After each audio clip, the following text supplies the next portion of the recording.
The story begins in the heart of Lagos, where the bustling sounds of honking cars, sellers calling out their goods, and the scent of roasted corn filled the air. Inside the prestigious Starlight Academy, a place known for producing the brightest minds, the air was calmer.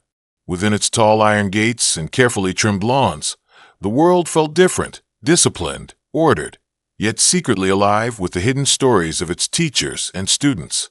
It was here that Mr. Adigun, a 32-year-old literature lecturer, began his morning lectures. He was a man admired by many, tall, broad-shouldered, with smooth cocoa-dark skin that seemed to glow under the morning sun, and a calm but commanding presence. His voice carried the kind of authority that silenced a room, yet there was always a trace of gentleness in it that drew students to him. But despite his respect and admiration, Mr. Adigun carried a secret loneliness. His colleagues often teased him. "When will you marry, sir? You are not getting any younger." He would laugh it off, but in his heart, he longed for something more than just admiration. He longed for someone who truly saw him. That morning, as he stood in front of his class reading from Chinua Achebe's Things Fall Apart, his eyes fell upon Adora, one of his brightest students. Adora was only 21, full of life and curiosity. She had a soft caramel skin tone, almond-shaped eyes that gleamed with intelligence, and long black braids that framed her delicate face. She wasn't just beautiful, she was different. While many of her classmates were distracted, Adora always listened with her whole being. She took notes with care, asked questions that pierced deeper than the surface, and often stayed after class to clarify points.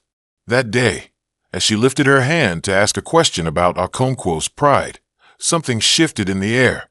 Mr. Adigun felt it, a spark he shouldn't have felt. Her voice was clear, her passion sincere, and for the first time in years, he found himself distracted, his heartbeat quickening. When class ended, Adora approached him with her notebook. "Sir, I don't understand why Okonkwo couldn't show weakness. Wasn't it human to cry?" she asked, her tone both innocent and probing. Mr. Adigun smiled, though his throat was dry. "Yes, Adora, but in his world, weakness was death.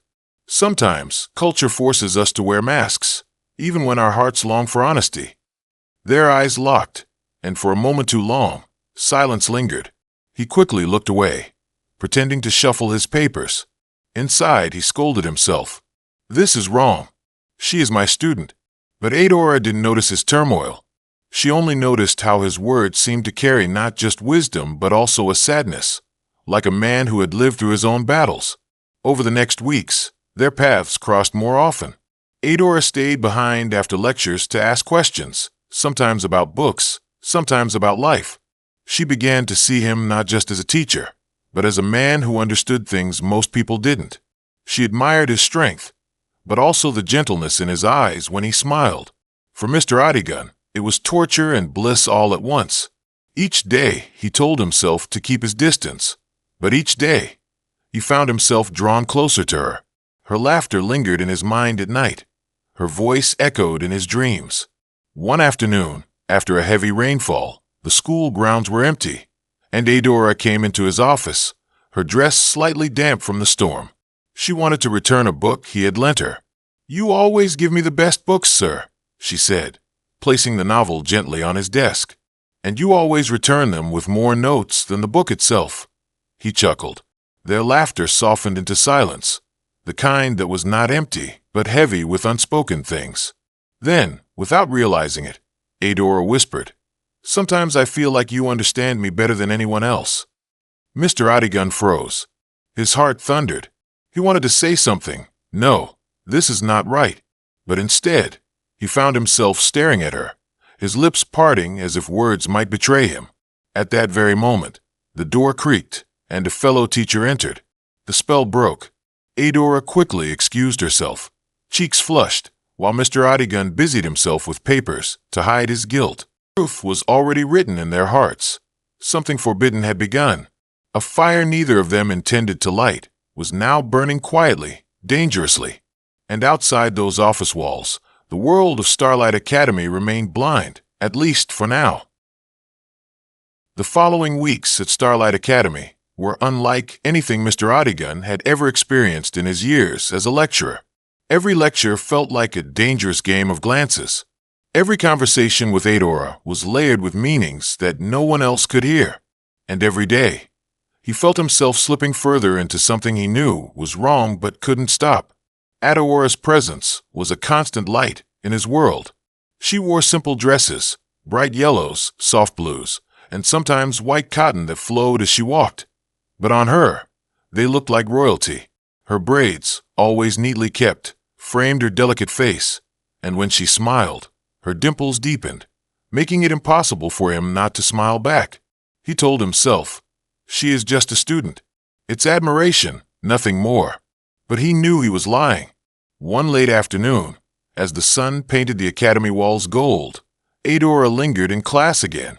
Most students had rushed off, but she stayed behind, pretending to arrange her notes.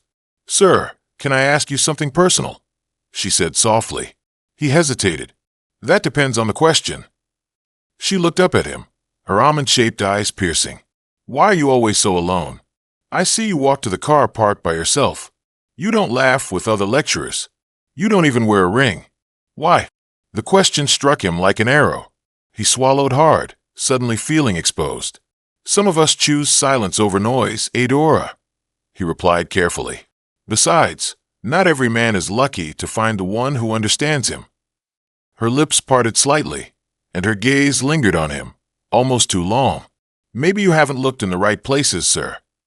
The words were innocent on the surface, but the tone carried something unspoken, something both dangerous and thrilling. From that day, their conversations grew more personal. They spoke not only of books, but of dreams, of fears, of life beyond the academy gates. Adora shared stories of her struggles, her father's absence, her mother selling fabric in the market, her desire to graduate and change her family's fate. Mr. Adigun listened intently, realizing that behind her youthful curiosity was a woman burdened with responsibility. In turn, he revealed pieces of himself he had never told anyone else. How he had once been engaged, but was left broken by betrayal. How he sometimes felt teaching was not enough, that he was wasting his heart's fire in classrooms that rarely cared. The more they shared, the more the line between teacher and student blurred. But others began to notice. One day, during lunch break, Mr. Adigun overheard two colleagues whispering, "Have you seen how that Adora girl stays with him after class? Something doesn't look right." He forced himself to keep walking, pretending not to hear, but his chest tightened with dread. Another time, Adora's classmates teased her when she returned from his office. "Madam Lecturer's favorite." One girl sneered, while another giggled. "Are you doing extra lessons, or extra something else?" Adora laughed it off, but inside, her cheeks burned. She couldn't deny what her heart was beginning to feel. Then came the evening that changed everything. The academy was quiet, the corridors nearly empty. Adora had stayed back for a debate club meeting that ended late, and as she walked out toward the gate, rain began to pour. She had no umbrella. Just as she tried to shield herself with her notebook, a familiar car stopped beside her. The tinted glass rolled down, and Mr. Adigun's deep voice called, "Adora, get in before you catch a fever." She hesitated. Students weren't supposed to ride with lecturers, but the rain was merciless, drenching her dress, and his eyes looked genuinely concerned. She nodded and slipped inside. The car smelled faintly of musk and old books. The windows fogged as the rain lashed outside. For a few moments, neither spoke. The silence was thick, filled with the sound of raindrops pounding the roof. Then softly she said, "Thank you, sir.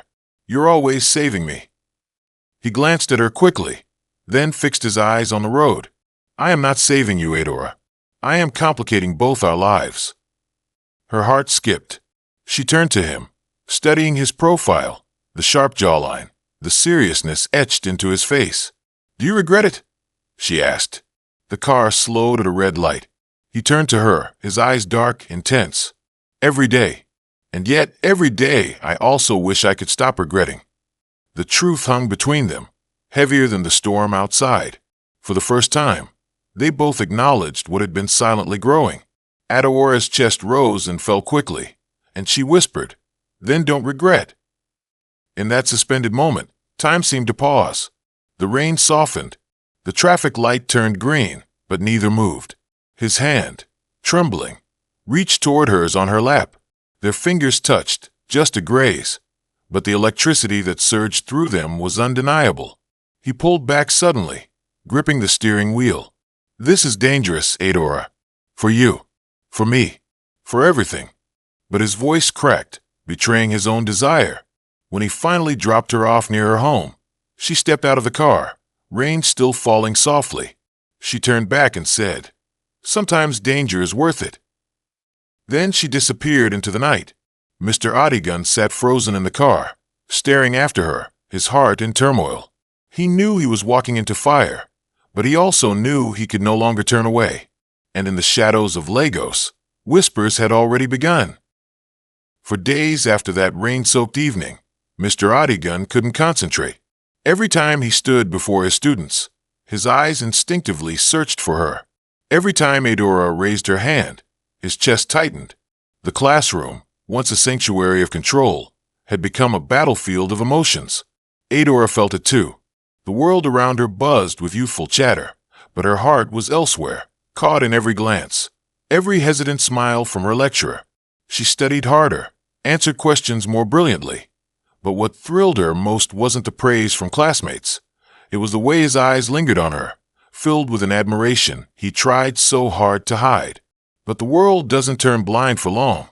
Rumors began to swirl through the corridors of Starlight Academy.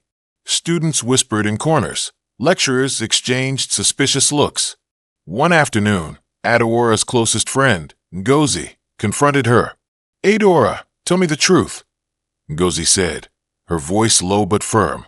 "What's happening between you and Mr. Odigun?" Adora froze, clutching her books. "Nothing. He's just my lecturer." Ngozi narrowed her eyes. "You expect me to believe that? The way you defend him in class? The way he looks at you? Please, Adora, be careful. These things never end well." Adora's heart raced, but she forced a smile. "Ngozi, I swear, nothing is happening." Yet, deep inside, she knew her friend was right. Something was happening, and it was only growing stronger. Meanwhile, Mr. Odigun's colleagues were not blind either.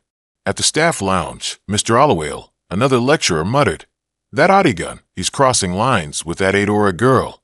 I can see it in the way she hovers around him." One female lecturer scoffed. "Men like him think they can hide, but truth always finds its way out. Sooner or later, the principal will hear of this." Unaware of the spreading whispers, Mr. Odigun and Adora drifted deeper into the forbidden current. One evening, after class, Adora knocked on his office door. "Sir, I brought you some food," she said, holding a small container of jollof rice wrapped carefully. He hesitated, then accepted it, his fingers brushing hers. "Adora, you shouldn't." "But you barely eat," she interrupted softly. "You care for everyone, but who cares for you?" His throat tightened.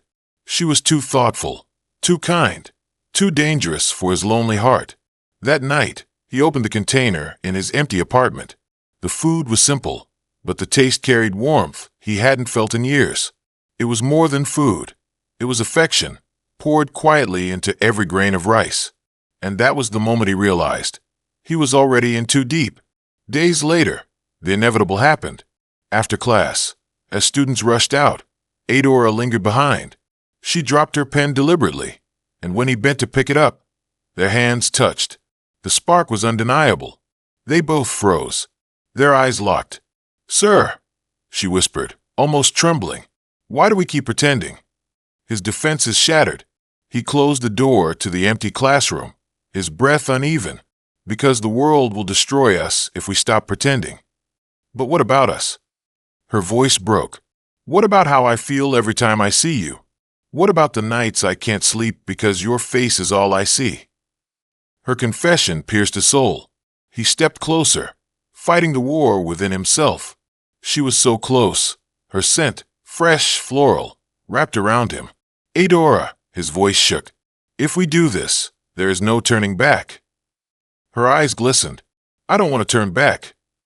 In that dangerous silence, he cupped her face, his thumb brushing her cheek. For the first time, their lips met, hesitant, trembling, but burning with all the longing they had buried. It was a kiss that broke every rule, shattered every wall. And yet, it was also a kiss that sealed their fate. From that day, the fire consumed them. They found stolen moments, an extra minute after lectures, a glance too long, messages written late at night. Each moment was both ecstasy and fear. But the world around them wasn't blind. One evening, as Adora left his office, she passed by Ngozi, who stared at her suspiciously. Later, Ngozi cornered her again. "You're hiding something. Don't lie to me." Adora's lips quivered. "Ngozi, you don't understand." Her friend's face hardened. "I understand enough. He's your lecturer, Adora. If anyone finds out, they'll destroy him, and you too." Adora turned away, tears brimming in her eyes. She wanted to stop, but how could she? Her heart had already chosen him. The next week, Mr. Adigan was called into the principal's office. "Mr. Adigan," Principal Adebayo said sternly, "there are rumors, disturbing rumors, that you're too close to one of your students. Do you know anything about this?" Mr. Adigan's heart pounded. "Rumors? No, sir. I maintain professionalism with all my students." The principal's sharp eyes studied him. "Good. See that it remains that way. If I hear anything concrete, there will be consequences." He left the office shaken. The walls were closing in. That evening, he sent a message to Adora. "We need to be careful. They are watching us." Her reply came swiftly. "I don't care if they're watching. I can't stop what I feel." He stared at her words, torn between fear and longing.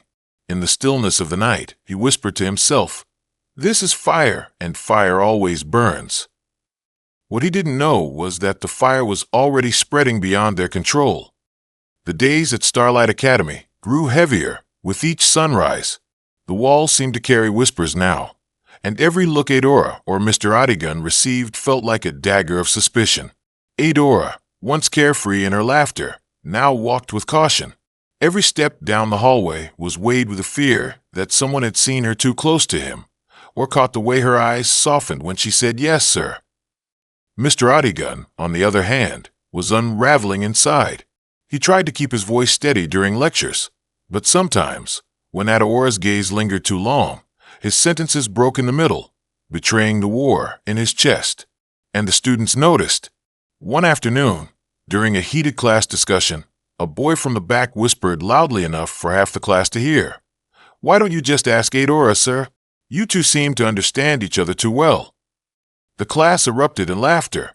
Adora's face turned crimson. Mr. Adigan's jaw tightened, but he forced a calm smile. "Let's focus on the lesson, please." Yet, in that moment, both knew. The fire they had tried to hide was leaking smoke into the world.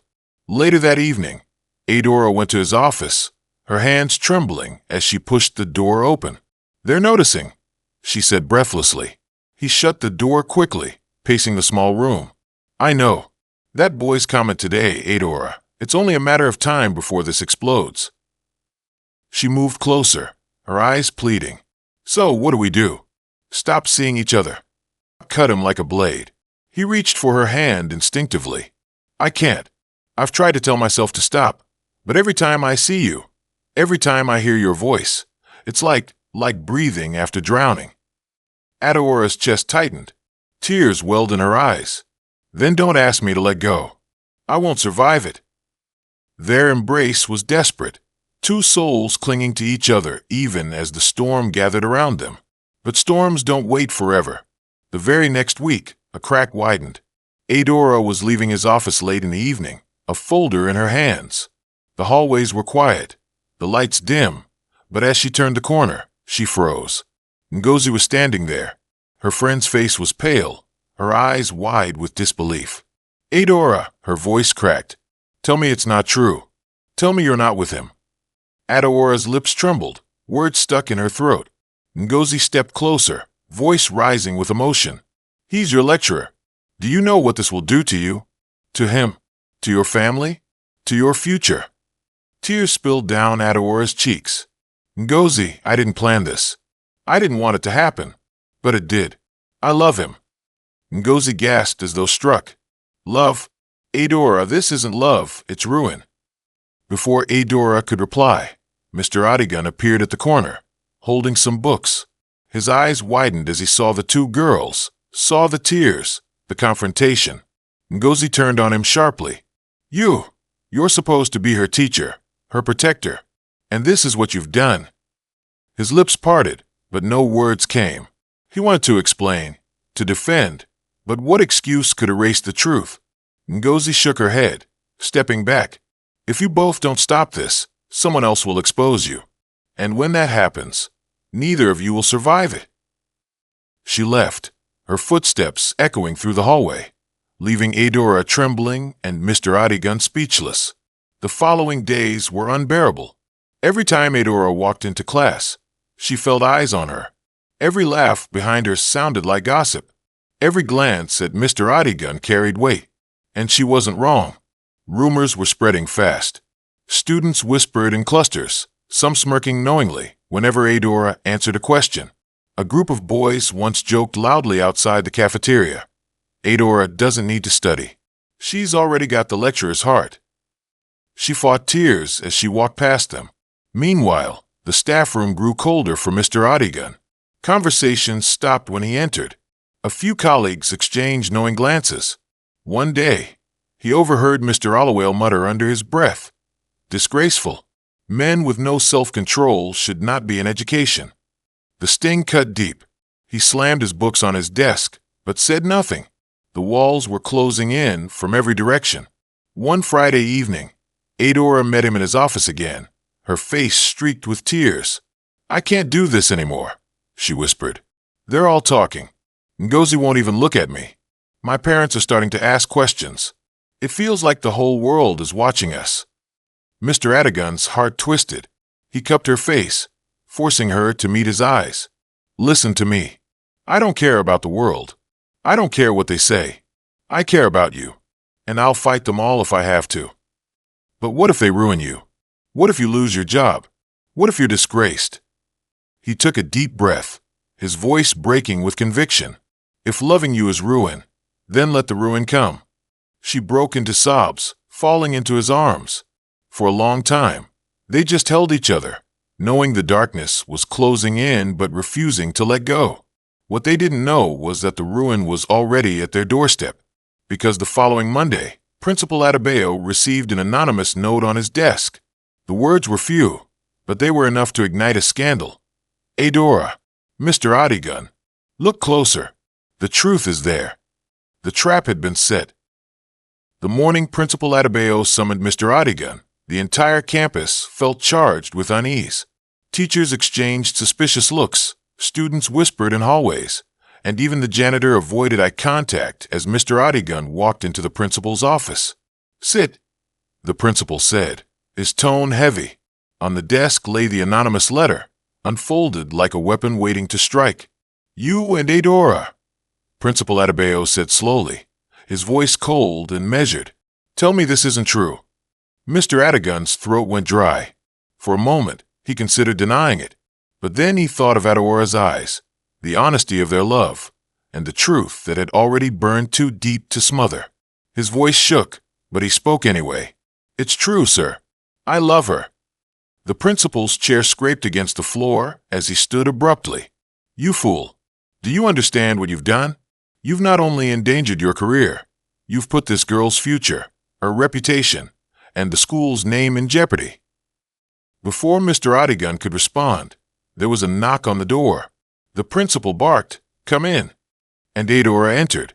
Her hands trembled as she clutched the straps of her bag. Her eyes darted between the two men, but she lifted her chin bravely. "If he is guilty, then so am I, because I love him too." The room fell into stunned silence. Principal Adebayo exhaled sharply, pressing his fingers to his temples. This is madness, utter madness. By afternoon, the story had spread beyond whispers. The principal called Adora's parents to the school, and the meeting that followed was a storm of voices and tears. Her father, tall and stern, slammed his fist on the table. "Adora, you have shamed us. Do you know what people will say? Do you know what this will do to our family's name?" Her mother wept openly, clutching her wrapper to her chest. "My daughter, why your teacher? Adora stood firm, though her voice quivered. Because he saw me. He didn't see just a student, he saw me. He listened to me, respected me, and cherished me. And I love him, Mama. More than I've ever loved anyone. Her father glared at Mr. Adigan. And you're old enough to know better. You preyed on her innocence. You stole her youth. Mr. Adigan bowed his head, his voice heavy with sincerity. I never forced her. I never meant to destroy her. What grew between us was love, unexpected, unstoppable. I know the world will condemn me, but I cannot deny the truth. The room was thick with tension, her father pacing like a lion, her mother sobbing, Adora trembling but defiant, and Mr. Adigan bracing for judgment. Principal Adebayo finally spoke. Enough. This matter has already gone too far. Mr. Adigan, you are suspended pending further investigation. And Adora, you will not be allowed to attend his classes anymore. Adora gasped, turning to him in despair. No, please, don't separate us. But the decision was final. The days that followed were cruel. Mr. Adigan's name was dragged through staff meetings, with teachers condemning him as a disgrace. Students gossiped freely, some mocking Adora, others romanticizing the scandal as though it were a movie. Adora's family tried to keep her home, but she refused.